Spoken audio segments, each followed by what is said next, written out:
નમસ્કાર દર્શક મિત્રો, ખેડૂત બજાર ચેનલમાં આપનું હાર્દિક સ્વાગત છે। આજનો વિષય છે સરકાર ડુંગળીના ખેડૂતોને નીચા ભાવથી રાહત આપવા મણે ₹40ની આર્થિક સહાય આપશે। તો ગુજરાતમાં ડુંગળી પકવતા ખેડૂતોના હિતમાં મુખ્યમંત્રી ભૂપેન્દ્ર પટેલના માર્ગદર્શન હેઠળ રાજ્ય સરકારે એક મહત્વપૂર્ણ અને ખેડૂત હિતલક્ષી નિર્ણય કર્યો છે।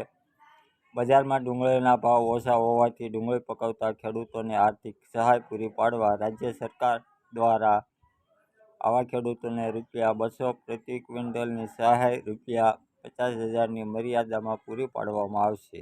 એટલે કે ખેડૂતોને મણ દીઠ ₹40ની આર્થિક સહાય મળશે। આ મહત્વપૂર્ણ નિર્ણયથી જાહેરાત કરતા કૃષિ મંત્રી રાઘવજી પટેલે જણાવ્યું હતું કે વર્ષ 2024-25 રવિ સિઝન દરમિયાન ગુજરાતમાં ડુંગળીનું આશરે 93,500 હેક્ટરે વિસ્તારમાં વાવેતર થયું હતું, જે સામાન્ય વાવેતર વિસ્તારની અપેક્ષાએ વધુ હોવાથી રાજ્યમાં ડુંગળીનું ઉત્પાદન પણ અંદાજિત 248 લાખ ક્વિન્ટલની આસપાસ નોંધાયું હતું। મંત્રીએ ઉમેર્યું હતું કે પુષ્કળ ઉત્પાદનના પરિણામે એપીએમસીના ડુંગળીની આવક વધુ થતાં લાલ અને સફેદ ડુંગળીના ભાવ રાજ્યની મુખ્ય એપીએમસીમાં ઉત્પાદન ખર્ચ કરતાં પણ ઓછો જોવા મળ્યો હતો।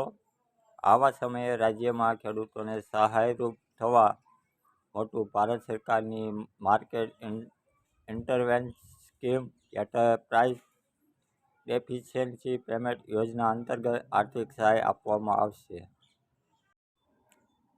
ગત તારીખ 1 એપ્રિલથી તારીખ 31 મે 2025 દરમિયાન ડુંગળીનું એપીએમસીમાં વેચાણ કર્યું હોય તેવા ખેડૂતોને રૂપિયા પ્રતિ ક્વિન્ટલ સહાય આપવામાં આવશે। આ ખેડૂતોને મહત્તમ ₹25,000 કિલો એટલે 250 ક્વિન્ટલ ડુંગળીનું વેચાણ સુધી એટલે કે મહત્તમ ₹50,000 સુધીની સહાય મળવાપાત્ર રહેશે। આ આર્થિક સહાય માટે રાજ્ય સરકાર દ્વારા કુલ ₹124.36 કરોડ જેટલી માતબર રકમની જોગવાઈ કરવામાં આવી છે, જેનો રાજ્યમાં આશરે 90,000 જેટલા ખેડૂતોને લાભ મળશે તેમ કૃષિમંત્રીએ ઉમેર્યું હતું। રાજ્યના ડુંગળી પકવતા ખેડૂતોએ આ યોજના હેઠળ લાભ મળવા માટે આઈ ખેડૂત પોર્ટલ પર એટલે કે તારીખ 1 જુલાઈથી આગામી તારીખ 15 જુલાઈ સુધી ઓનલાઈન અરજી કરવાની રહેશે।